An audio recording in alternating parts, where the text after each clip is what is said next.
Vaksina për burrat, nga Leonard Vejsi. Fati mund ta dojë që të vritesh me nder në luftë, e pas të lësh emrin e mirë, të cilin ta gdhendin mbi një pllak mermeri. Por fati është shirata i madh. Mund të të rezervojë dhe surpriza të tjera.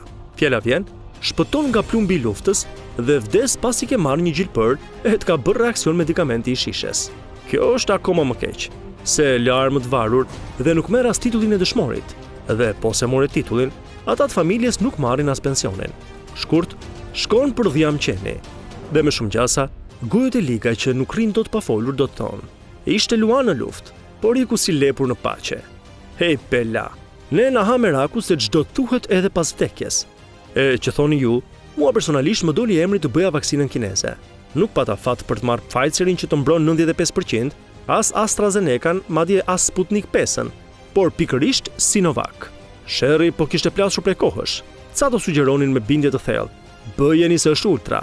Ca të tjerë ishin fort skeptik sa e përfituronin vaksinën kineze me po aq dëme sa dhe bomba atomike Hiroshimas. Akoma më tej, ca të tjerë nuk besojnë fare te vaksinat, as te kinezja, as te Rusja, por as tek amerikanja. Ata thonë se po bëre një vaksinë e hëngre, do të bëhesh impotent ose homoseksual. Na mbro o Allah. Pro dhe kundër vaksinës. Por këtë besosh, se të dyja palët kanë argumente që të mbërthejnë dhe të lënë pa tekst. E po, secili ka qefin e vet tek e fundit. Fjalë janë, nga fjalët nuk vjen gjë e keqe. Nga ajo që ndodhet brenda injeksionit, po. Gazetarët e thyen të parët akullin dhe i bën vaksinat live në televizor. Thua të kishin marrë ndonjë urdhër partie, se këtej nga anët tona partia prin si gjithmonë. Pritëm se mos ndonjëri t'i futej llapa brenda. Por aha, vazhduan lajmet. Ju bëft shëndet. Se ne e shohim gjyrat e politikës dhe harrojmë që mjekësia kineze ka qenë e famshme prej lashtësisë. Pastaj jemi mësuar këto vitet e fundit me mbeturinat që shiten tek tregu afër medreses dhe kemi krijuar konceptin mall kinezmo. Temek të mbetet në dorë. Sipas këtij arsyetimi, duhet të ishte futur frika në palc, sidomos po të ndjekësh këmbë pas këmbë ca mjek që të çorodisin fare kur flasin në televizor. Mirpo, thonë se burrave nuk u ka hije të qarraviten e jargaviten. Se kundryshem ne nga gratë, tek e fundit përveç se të mbaj mustaqe, kështu që i dhash drejtim. Përvesha mëngën dhe cak, një e pickuar kaq e lehtë sa nuk u kuptua fare. Me shëndet, rrofsh më motër, fundja një herë vdes njeriu. Se edhe vdekja ka dinjitet. Duhet ta mbledhësh veten kur e sheh se nuk e rrugë shpëtimi. Në botën tjetër, herët avon, do të shkosh se nuk e nga jamban. Unë po provoj këtë kinesen, mbase e shtyca, në qaf paça veten tek e fundit. Por mos mendoni se po bëj avokatin e djallit. Rroft qeveria. Tani dhe një autolavazh ku të bindem se përfundimisht bëra zgjedhjen e duhur, duhet ja bëj vetes.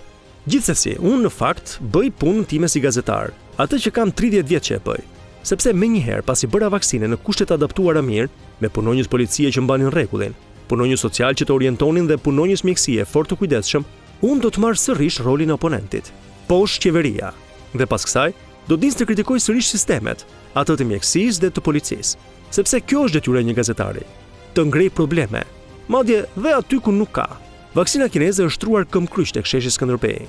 Në vitet 70 të shekullit të 20, po tek ky shesh gjeje pafund specialist kinez, me kostume doku dhe kasketa në kokë, që Kina Motor na kishte dërguar për të na ndihmuar të ngrinim rrjetin industrial të uzinave tej vendit.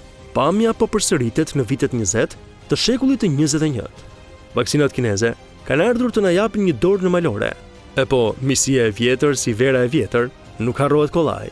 Tani, ne, që kemi praktisur lindjen dhe jemi shtrënguar pas këmbëve të perëndimit, do të kishim qejf të bënim ato amerikanen, Pfizerin ose Modernën të paktën. Por, ja që kisha na e mbylli derën. Pfizer nuk po merr dot Gjermania, lokomotiva e kontinentit. Ajo që e ka bërë Evropën të flasë me vete në 2 luftrat botërore dhe që është shteti më i disiplinuar mbi këtë the. Po jo ore, ku mbahen shqiptarët? Ne mendojmë se amerikanët na adhurojnë, meqense rrjedhim nga arprit, ata nga ilirët dhe këta të fundit nga ca më tej akoma nga pellaskët. E po gjaku nuk bëhet ujde. E kështu, meqense mendohet se amerikanët na kanë me sy të mirë, do shkarkonin dhe ndonjë kamion riportabël me vaksina, e do të kishte Pfizer në magazinat tona sa të loste dhe qeni i kallajçiut. Mizëri vaksinash temek. Por akoma nuk e kuptojnë se në fakt jemi ande nga fundi i rreshtit, aq sa herë na trajtojnë dhe si lagje periferike. Në këto kushte, ku sta fshëllen njëri, e ku secilin nuk sheh jashtë pragut të shtëpisë vet, do t'i thuash deri daj e të ulësh kokën. Ose po të jesh vërtet burr, Po, burra ma, mund të rrishe të presësh me dinjitet. Mirë po, dinjiteti na ka vajtur si brekët, në fund të këmbëve. Kush bën shaka me jetën sot? Sa të dhimbset koka. Ai sa po të trasat dhe u nën armë, e hedh pushkën në ndonjë hentek dhe as që nuk të plas sipas se cilësohesh dezertor. Kokën shëndosh pa, të tjera rregullohen. Frika shtohet, sidomos kur në listën e viktimave nga Covidi sheh emra miq që deri dje kishin ndarë kafe në mëngjesit. Dhe kështu tek radha për të bërë vaksinën, ndesha me ca djem që ishin betuar se do merrnin vetëm vaksinë të prodhuar nga perëndimi i largët. Mirë po, çfarë nuk të bën halli? Dhe kishin ardhur me vrape pa fjalë të bënin vaksinën e lindjes së kuqe. Burra moti. Po ku kanë mbetur më burra? Inshallah nuk e kanë nga vaksina të paktën. Jeta është e shtrenjtë vlla. Ja aty, te kinezit do përfundojmë të gjithë. Madje edhe Stefan Bardhi këtu do të vi. Shqipëria buzëqesh. Këti i them sloganun. Njerëzit duket sikur janë skeptik ndaj vaksinave, sepse në tregun mediatik qarkullojnë dhe plot teori konspiracioni ku ca e ca thonë se vaksinat e kanë një hile brenda.